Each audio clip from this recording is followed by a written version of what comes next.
ఈరోజు 5 star hotels వస్తున్నాయి, లేదు పెద్ద పెద్ద కార్పొరేట్ కాలేజీలు వస్తున్నాయి, లేదు హాస్పిటల్స్ ఉన్నాయి, లేదు ఇంకా అనేక అవకాశాలు ఉన్నాయి.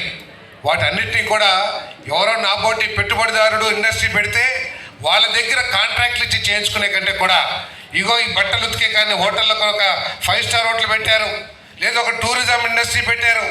దాంట్లో కుల వృత్తికి రజక వృత్తికి సంబంధించిన పనంతా కూడా రజకు సోదరులకే ఇవ్వాలి అనే ఒక చట్టాన్ని కూడా తీసుకురావాల్సిన అవసరం ఉందని చెప్పేసి నేను వ్యక్తిగతంగా భావిస్తానని చెప్పేసి మనం చేస్తాను. దానికి వాళ్ళకి ఇవ్వడానికి కారణం ఒకటే, వాళ్ళంతా కూడా బాగా డబ్బున్నోళ్ళు, పెట్టుబడి పెట్టగలిగిన వాళ్ళని చెప్పేసి. వీళ్ళంతా కూడా పుడతా ఎక్కడ కూడా డబ్బులు తీసుకురాలా, వీళ్ళ బాబులేమీ కోటేశ్వర్లు కాదు. తర్వాత సమాజంలో వారికి ఉన్న రాజకీయ బలాన్ని ఉపయోగించుకొని, బ్యాంకులు ఉపయోగించుకొని కొంతమంది బ్యాంకులు కొలగొట్టి కోట్లు సంపాదించి ఈరోజు పెద్ద మనుషులాగా ఉన్నారు.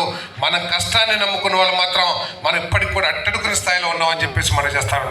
ఇక్కడ భారతీయ జనతా పార్టీ నాయకులు ఉన్నారు, వీళ్ళంతా కూడా మోడీ గారికి సన్నిహితులు, అమిత్ షా గారికి సన్నిహితులు. వీళ్ళంతా కూడా మాట్లాడాలి దేశంలో చట్టంలో మార్పులు తీసుకురావడానికి. ఏదైతే బ్యాంకులు రుణాలు ఇస్తున్నాయో ఈ దేశంలో, దాంట్లో తప్పకోకుండా బలహీన వర్గాల వాటా, దళితుల వాటా ఇవ్వాల్సిందే అని చెప్పేసి ఒక చట్టాన్ని తీసుకురావాల్సిన